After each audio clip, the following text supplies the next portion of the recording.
Hostel నిర్వహణపై అలసత్వం వహించిన సిబ్బందిపై బీసీ సంక్షేమ శాఖ మంత్రి సవిత ఆగ్రహం వ్యక్తం చేశారు. సోమందేపల్లి మండలంలోని పాపిరెడ్డి గ్రామంలో కేజీబీవీ సమస్యలపై విద్యార్థినీలు స్వయంగా మంత్రికి లేఖలు రాశారు. దీనికి స్పందించిన మంత్రి హాస్టల్ను ఆకస్మికంగా తనిఖీ చేశారు. కేజీబీవీ పాఠశాలలో విద్యార్థులకు అందించే ఆహారం నాసిరకంగా ఉందని సిబ్బందిపై మంత్రి సవిత మండిపడ్డారు. హాస్టల్లో తాగునీటి సౌకర్యం లేక తీవ్ర ఇబ్బందులు పడ్డామని విద్యార్థులు మంత్రికి విన్నవించుకున్నారని పేర్కొన్నారు. మరుగుదొడ్లలో నీటి సౌకర్యం లేక విద్యార్థినీలు తీవ్ర సౌకర్యానికి గురవుతున్నారని ఆగ్రహం వ్యక్తం చేశారు. కేజీబీవీ హాస్టల్లో ఉన్న సమస్యలను త్వరలోనే పరిష్కరిస్తామని విద్యార్థులకు భరోసా ఇచ్చారు. హాస్టల్ వార్డెన్ శాలిని దేవిపై శాఖపరమైన చర్యలు తీసుకోవాలని అధికారులను ఆదేశించారు.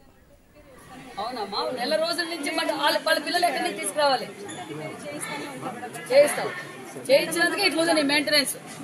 నువ్వు అర్ధరాత్రి పోయి పొద్దు 9 సాయంకాలం 7 గంటల పోయి నువ్వు అర్ధరాత్రికి వస్తే ఇటు గేట్లు తెచ్చుకొని ఉండాలా? ఏందనుకుంటున్నావు నువ్వు? ఇలాంటి లెటర్లు వారం నుంచి సుమారుగా నాకు 50 నుంచి 60 లెటర్లు వచ్చాయి. స్టూడెంట్స్ వాళ్ళ బాధలు చెప్పుకొని రాశారు. నిన్నటి రోజు కూడా కొంతమంది వచ్చి మినిస్టర్ గారు మాకు ఈ బాధలు ఉన్నాయి, దయచేసి స్టూడెంట్స్ విన్నపించారు. నిన్నటి రోజే వద్దామనుకున్నా, మరి ఈరోజు మార్నింగ్ వచ్చి చూస్తే నిజంగా పరిస్థితి దారుణమైన ఉన్నాయి. ఒక పక్క విద్యార్థులు చెప్పుకోలేని, ఎందుకంటే కేజీబీయూ స్కూల్లో ఈరోజు నేను ఇన్స్పెక్షన్కి వస్తే ప్రతి విద్యార్థి కూడా చాలా బాధపడుతున్నారు. ఎక్కడ చూసినా వాళ్ళ బాధలే చెప్తున్నారే తప్ప టీచర్లు కానీ ఇక్కడ ఉన్న ఎస్ఓ కావచ్చు, శాలిని కావచ్చు, వీళ్ళ మీద విపరీతమైన కంప్లైంట్లు ఉన్నాయి. ఇప్పుడే మేము ఆదేశాలు ఇస్తున్నాం.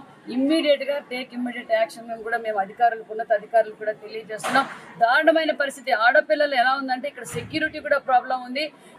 ఇలాంటి లెటర్లు. పోలవరం ప్రాజెక్టులో డయాఫ్రమ్ వాల్ నీటి మునిగింది. వరద ప్రవాహం పెరగడంతో లీకేజ్ ప్రభావంతో డయాఫ్రమ్ వాల్ పైకి నీరు చేరింది. సీపేజ్తో ఎగువ దిగువ కాఫర్ డ్యాంల మధ్య ప్రదేశం జలమయమైంది. గతంలో భారీ వరదల నేపథ్యంలో మొదలైన లీకేజీ అరికట్టేందుకు అధ్యయనం ఇంకా కొనసాగుతుంది. భారీగా ఇసుక ఫిల్లింగ్తో నష్ట నివారణ పనులు జరుగుతున్నాయి. వరదల సీజన్ తగ్గే వరకు డయాఫ్రమ్ వాల్ వద్ద పనులు నిలిచిపోనున్నాయి. అయితే 2 రోజుల ముందే డయాఫ్రమ్ వాల్ వద్ద నిపుణుల బృందం లీకేజీపై పరీక్షలు చేసింది.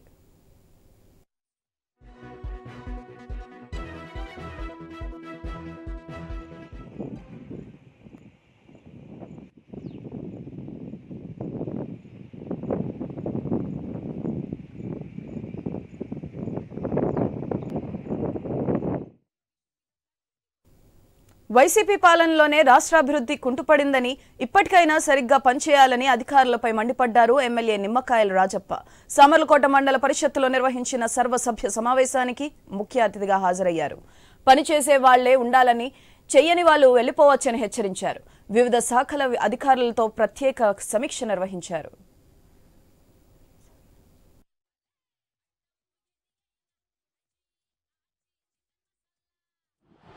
ఇప్పుడు సామర్లకోట నుంచి కాకినాడ నుంచి రాజమండ్రి రోడ్లో ఆల్రెడీ వర్క్ ఒకటి శాంక్షన్ అయింది సార్. 4 కోట్లు సార్ కట్టాలని చెప్పారు. 5 బిల్డింగ్లు కట్టారు. 5 బిల్డింగ్ బేస్మెంట్ ఉన్నాయి. ఓ బిల్డింగ్ పూర్తి అవ్వకపోతే ఓ బిల్డింగ్ అయినా పూర్తి, 3 తర్వాత కట్టుకున్న తర్వాత ఇంకో బిల్డింగ్ కట్టుకోవాలి, ఇంకో బిల్డింగ్ కట్టుకోవాలి.